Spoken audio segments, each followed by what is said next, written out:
Hello students, prepare eyes coaching के YouTube channel पर आपका स्वागत है। अभ्यास सीरीज जिसमें हम प्रतिदिन दो प्रश्न करने का प्रयास करते हैं। आज वेंसडे अर्थात मॉडर्न इंडिया का टर्म है, तो मॉडर्न इंडिया का क्वेश्चन देखते हैं। क्वेश्चन है, would you consider Ambedkar as the key pillar of modern India? Justify your reasons citing his contributions during the freedom movement.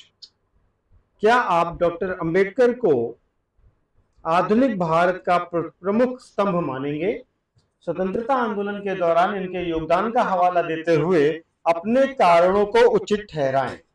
मतलब अगर आप ये मानते हैं कि वो पिलर ऑफ मॉडर्न इंडिया है, की पिलर ऑफ मॉडर्न इंडिया है, तो उनके योगदानों के आधार पर अपनी इस बात को जस्टिफाई कीजिए। ठीक है, तो बहुत सिंपल सी बात है। डॉक्टर अंबेडकर एक बहुत एमिनेंट पर्सनालिटी है मॉडर्न इंडिया के, फ्रीडम स्ट्रगल के और इंडियन थॉट प्रोसेस को मॉडर्नाइज करने के। He was very well educated, his contributions are very remarkable. उन्होंने डिप्रेस्ड क्लासेस और यहाँ तक कि सबके लिए, वुमेन सबके लिए कुछ ना कुछ बहुत अच्छा योगदान दिया, एक अच्छा संविधान बना कर दिया। तो आप इंट्रोडक्शन में कुछ इस तरह से इसको कर सकते हैं। अब आते हैं इनके कॉन्ट्रीब्यूशंस की बात करते हैं, जहां से हम जस्टिफाई करेंगे कि उनको हम की पिलर क्यों मान रहे हैं। तो सबसे पहले अनटचेबिलिटी और डिस्क्रिमिनेशन के अगेंस्ट में इन्होंने क्या किया उसके बारे में देखिएगा। डॉक्टर अंबेडकर ने कास्ट बेस्ड डिस्क्रिमिनेशन जो था, जाति आधारित जो भेदभाव था समाज में, उसके अगेंस्ट थे वो पूरी तरीके से। और दलित्स को ऑर्गेनाइज किया और उन्हें अपने अधिकारों की मांग के लिए प्रेरित किया। 1920 में डॉक्टर अंबेडकर ने मूक नायक नाम का न्यूज़पेपर शुरू किया। मूक नायक का मतलब लीडर ऑफ साइलेंस, मतलब जो मूक है उनका नायक। ठीक है, जो जिनकी आवाज नहीं है, the voice of voiceless, the leader of the voiceless, ऐसे आप कह सकते हैं। तो मूक नायक नाम का पेपर निकाला। इसके साथ साथ उन्होंने कई और पीरियोडिकल्स भी निकाले, जैसे बहिष्कृत भारत, समान था और जनता। ठीक है, इन सब में जो डॉक्टर अंबेडकर हैं वो अबॉलिशन ऑफ अनटचेबिलिटी की बात कर रहे हैं और दलित अधिकारों के बारे में अवेयरनेस फैलाने का काम कर रहे हैं। इसके साथ साथ डॉक्टर अंबेडकर ने दलित राइट्स के लिए 1927 में एक आंदोलन, फुल फ्लैश आंदोलन शुरू किया, जिसको महार सत्याग्रह कहा जाता है। महार सत्याग्रह कहा जाता है, जिसमें करीब 10,000 मेन वुमेन एक साथ वॉक करते हैं महार की कम्युनिटी के एक जगह पर, पानी पीने के लिए, बराबर पानी पीने के का अधिकार मांगने के लिए। तो महार सत्याग्रह बहुत इंपॉर्टेंट है। तो ये सोशल अनटचेबिलिटी और डिस्क्रिमिनेशन के अगेंस्ट उनका कंट्रीब्यूशन रहा। इसके साथ साथ दलित के पॉलिटिकल रिप्रेजेंटेशन के लिए भी उन्होंने बहुत सारी फाइट करी। ठीक है, 1919 में उन्होंने एक कमेटी थी, साउथ बोरो कमेटी, उसके सामने एक प्रेजेंटेशन दिया, जिसमें उन्होंने कहा कि एक सेपरेट इलेक्टोरेट सिस्टम होना चाहिए दलित्स के लिए, यानी अनटचेबल्स के लिए और मार्जिनलाइज्ड कम्युनिटीज के लिए। वे बॉम्बे प्रेसिडेंसी कमेटी के मेंबर भी थे, जिन्होंने जो साइमन कमीशन के लिए काम कर रही थी, साइमन कमीशन की रिकमेंडेशंस बनाने में मदद कर रही थी। और वो राउंड टेबल कॉन्फ्रेंस में जो 1930s में हुए, उसमें भी उन्होंने अनटचेबल्स का रिप्रेजेंटेशन किया।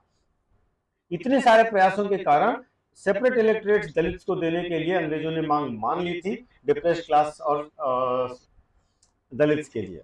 ठीक है, लेकिन 1932 में गांधी जी के आंदोलन के कारण, गांधी जी के आमरण अनशन के कारण इनफैक्ट पूना पैक्ट हो गया, जिसमें अंबेडकर जी ने वो सेपरेट इलेक्टोरेट वाली बात को छोड़ दिया और उसकी जगह पर जनरल इलेक्टोरेट में ही रिजर्वेशन की बात को मान लिया। ठीक है,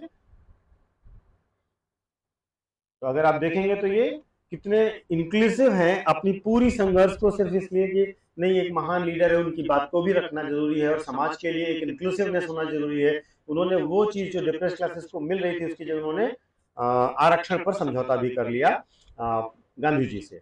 इसके बाद एजुकेशन में उनका कंट्रीब्यूशन देखिए। डॉक्टर अंबेडकर जो है वो लोगों में एजुकेशन को बहुत ज्यादा इंपॉर्टेंट मानते हैं और वो ये मानते हैं कि हायर क्लास और अनटचेबल के बीच में जो गैप है उसको भरने का काम केवल एजुकेशन कर सकती है। ठीक है, उन्होंने 1923 में बहिष्कृत हितकारिणी सभा का गठन किया, जिसका उद्देश्य था एजुकेशन का मार्जिनलाइज सेक्शन में स्प्रेड करना, बढ़ाना। और उन्होंने एक स्लोगन भी दिया था, educate, agitate, organise. Educate, agitate, organise. ठीक है, तो एजुकेशन पर भी इनका बहुत फोकस था। वुमेन राइट्स, ये एक बड़ा इंपॉर्टेंट एरिया है। 1928 में लेजिस्लेटिव काउंसिल ऑफ बॉम्बे के मेंबर थे और उन्होंने एक बिल को सपोर्ट किया था जो कि वुमेन्स को, जो फैक्ट्री में काम करने वाली वुमेन्स हैं, उनको मैटरनिटी लीव देने का प्रावधान करता है। इसी तरीके से कालाराम के टेम्पल एंट्री मूवमेंट में गांधी जी ने वुमेन्स को इंस्पायर किया कि वो बाहर आए और बल के साथ, हिम्मत के साथ बोले।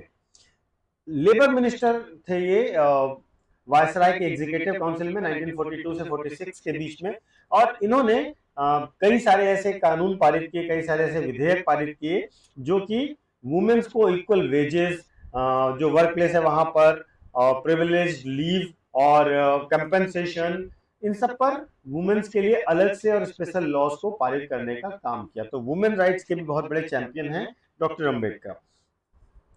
ड्राफ्टिंग कमेटी के चेयरमैन होने के नाते इन्होंने एक ऐसा बेहतरीन संविधान बनाया कि वो संविधान आज भी 70 साल के बाद भी प्रॉपर्ली फंक्शन कर रहा है और हमें बेहतरीन डेमोक्रेसी के तौर पर दुनिया में जाने जा रहे हैं। इस तरीके के संविधान को बनाने के लिए उन्होंने लगभग 60 देशों के संविधान का अध्ययन किया था और इन्हें भारत के संविधान का जनक या फादर भी माना जाता है। इन्होंने हमेशा अपने फॉलोअर्स से कहा कि आप कॉन्स्टिट्यूशनल मेथड्स को फॉलो करिए, अनकॉन्स्टिट्यूशनल मेथड्स को फॉलो करना सही नहीं है। वो कहते हैं where constitutional methods are open there can be no justification for these unconstitutional methods.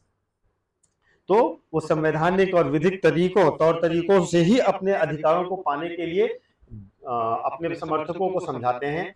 इसके साथ उन्होंने कई सारी कॉन्स्टिट्यूशनल गारंटीज भी दी भारत के लोगों को, जैसे कि लिबर्टी बहुत इंपॉर्टेंट है, सिविल लिबर्टी बहुत इंपॉर्टेंट है, फ्रीडम ऑफ रिलीजन बहुत इंपॉर्टेंट है, एबॉलिशन ऑफ अनटचेबिलिटी और डिस्क्रिमिनेशन, किसी भी तरीके का डिस्क्रिमिनेशन खत्म करना, ये सब इन्होंने फंडामेंटल राइट्स के चैप्टर में डलवाया और ये बहुत इंपॉर्टेंट कंट्रीब्यूशन है। इसके साथ साथ इन्होंने ये जो आर्टिकल 32 है, राइट टू कॉन्स्टिट्यूशनल रेमेडी, उसको इन्होंने सोल ऑफ द कॉन्स्टिट्यूशन माना और माना कि जो राइट टू लिबर्टी है, इक्वालिटी है, फ्रेटर्निटी है, ये प्रिंसिपल्स ऑफ लाइफ हैं, बहुत जरूरी हैं और इनके बिना ना तो संविधान काम कर सकता है, ना ही देश काम कर सकता है, ना ही लोकतंत्र काम कर सकता है। तो लिबर्टी, इक्वालिटी और फ्रेटर्निटी आप देखेंगे तो ये फ्रेंच रिवॉल्यूशन से मिलते जुलते भी कुछ शब्द आपको मिल जाएंगे। इस ट्रिनिटी को इन्होंने कहा इसको सेपरेट नहीं किया जा सकता और इसके बिना कोई भी डेमोक्रेसी वर्क नहीं कर सकती। तो आप देखिए जितने मॉडर्न आइडियाज हैं वो अंबेडकर साहब पहले से ही कॉन्स्टिट्यूशनल वैल्यूज के फॉर्म में हमें देकर गए हैं। सोशल डेमोक्रेसी की बात हम डॉक्टर अंबेडकर जो है वो हमेशा इस बात को फोकस करते थे कि आप हीरो वर्शिप मत करिए, किसी को भी हीरो मत बना लीजिए, उसकी वर्शिप मत करिए, सिंपली सोशल इक्वालिटी लाइए, सोशल डेमोक्रेसी लाइए। ठीक है, केवल पॉलिटिकल डेमोक्रेसी से काम नहीं चलेगा, हमें सामाजिक लोकतंत्र की भी आवश्यकता है, क्योंकि अगर सामाजिक लोकतंत्र नहीं होगा तो राजनीतिक लोकतंत्र वैसे भी सर्वाइव नहीं कर पाएगा। डॉक्टर अंबेडकर का कंट्रीब्यूशन अब आप कंक्लूड कर दीजिए। एक बहुत ही बेहतरीन तरीके से इन्होंने मॉडर्न लिबरल आइडियाज को इंडियन सोसाइटी और इंडियन कॉन्स्टिट्यूशन में इनकलकेट करने का प्रयास किया। दलित राइट्स और दलित अवेयरनेस के लिए इन्होंने लाइफ टाइम काम किया, महिलाओं के लिए, वर्कर्स के लिए भी और इकोनॉमी के लिए भी। देखिए योजना आयोग का आइडिया भी डॉक्टर अंबेडकर का है। ठीक है, तो डॉक्टर अंबेडकर के बहुत सारे इकोनॉमिक आइडियाज भी हैं, आप ध्यान रखिएगा, इन्होंने इकोनॉमिक्स में भी पीएचडी करी हुई है। तो ये बहुत सारे वाइड एरियाज में मॉडर्न इंडिया को बनाने वाले आइडियाज, प्रिंसिपल्स और थॉट्स दे रहे हैं, इसीलिए इनको important pillar of modern India माना जा सकता है और इसमें कोई डाउट नहीं होना चाहिए। तो इस तरीके से इस क्वेश्चन को कंक्लूड करिए। आज बस एक ही क्वेश्चन, आप बताइएगा कैसा लगा, फिर हम लोग कल फिर मिलते हैं अगले क्वेश्चन के साथ। Thank you.